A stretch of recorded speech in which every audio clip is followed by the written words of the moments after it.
Olá, senhores. Hoje estaremos falando sobre dois tipos de incidentes processuais que têm a ver com terceiro, a inserção ou inserimento de terceiros em determinada lide.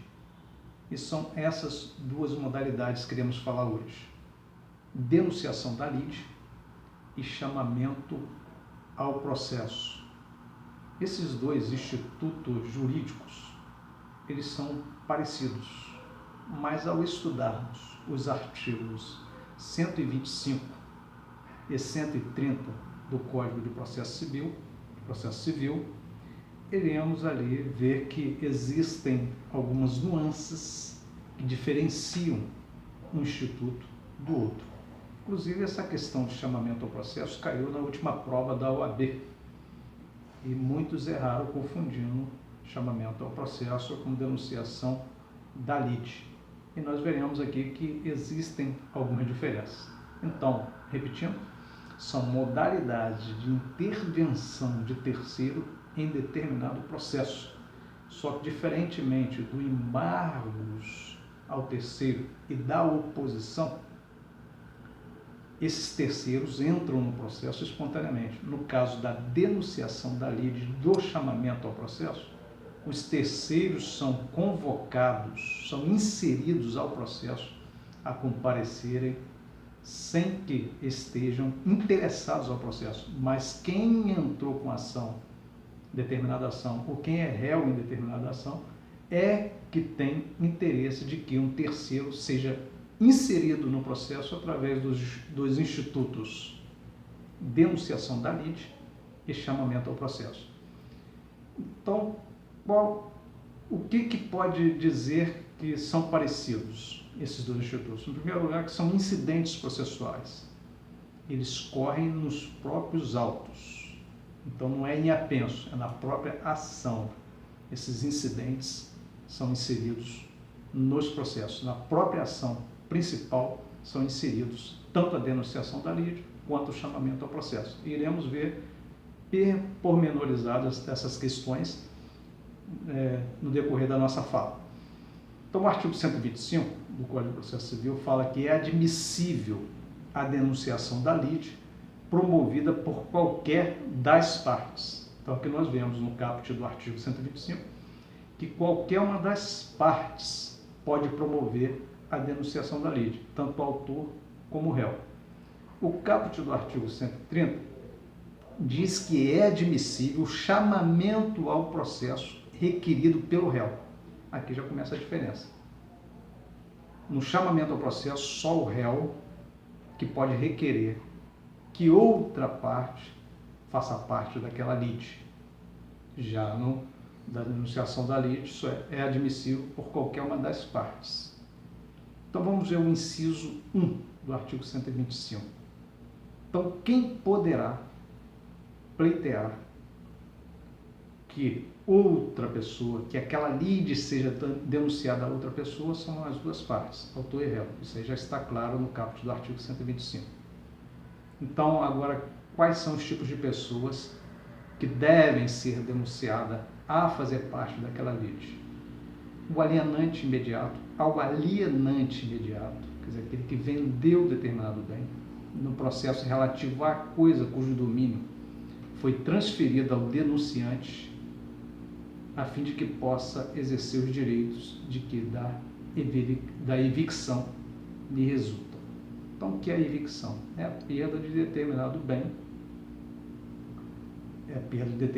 comprado por alguém. Aquela pessoa poderá perder aquele bem em razão da evicção, porque comprou o bem sem saber que aquele bem estava em litígio, pertencia a outra pessoa, que é um bem que foi dado como garantia. Então, quando há uma ação que envolve esse tipo de bem, denuncia-se o alienante daquele bem sobre aquele bem que está em litígio e que houve a evicção daquele bem. Então, denuncia-se a lide ao alienante. Então, ao alienante imediato no processo relativo à coisa cujo domínio foi transferido ao denunciante. a fim de que possa exercer os direitos que da evicção lhe resulta. Então, ele não poderá perder aquele bem, então ele denuncia a lide para que seja sanada a essa questão. Inciso 2º. Aquele que estiver obrigado por lei ou pelo contrato a indenizar em ação regressiva o prejuízo de quem for vencido no processo. Então, existe um processo que, por exemplo, acontece muito em acidente de carro, que a seguradora nega pagar o prêmio daquele bem. Ou, às vezes, nem chega a esse ponto. Houve um acidente e a pessoa demanda contra aquele que provocou o acidente para que pague, repare, todos os prejuízos advindo daquele abalroamento, daquele incidente, daquele sinistro. E aquela parte, ao ser demandado, o réu, ele denuncia a lide à seguradora, porque tem um seguro, um contrato de seguro, então a seguradora é obrigada a pagar o prêmio relativo àquele sinistro. Então ela se nega ao ser notificado, o réu denunciar a lide àquela seguradora para que pague aquela quantia, para que faça parte do processo, porque ela também deve pagar o prêmio do seguro, motivo daquele litígio, daquela lide, daquela reparação de dano promovida pelo autor. Então aqui nós temos duas questões.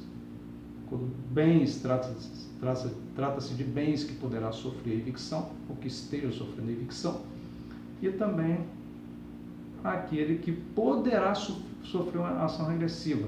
Então, como é que se analisa isso? Se eu pagar essa quantia, eu poderia entrar com uma ação de regressão contra aquela seguradora, ou contra alguém que deveria assumir aquela culpa.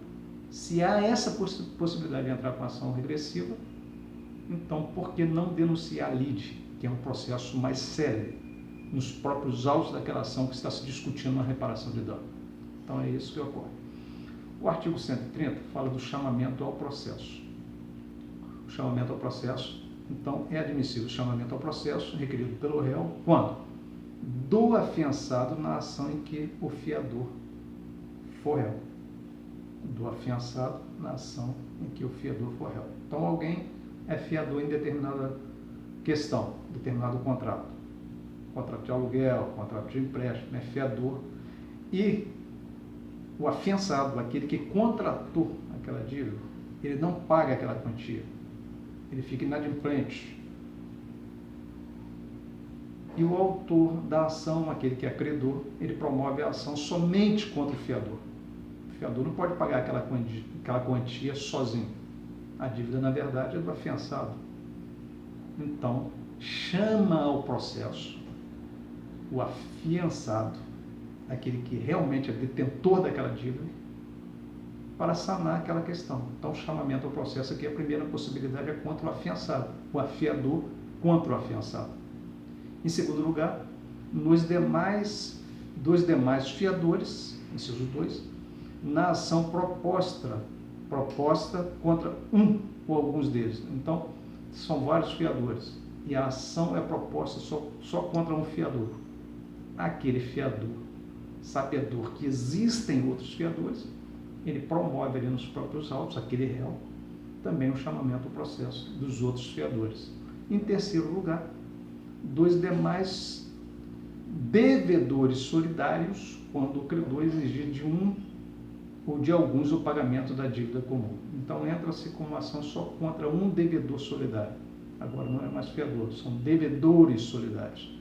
Então, aquele devedor que está sendo demandado, somente ele, e poderá também requerer nos próprios autos, na contestação, o chamamento ao processo dos demais devedores solidários. Então, o chamamento ao processo é admissível. Quem que pode chamar? É admissível o chamamento ao processo requerido pelo réu de quem?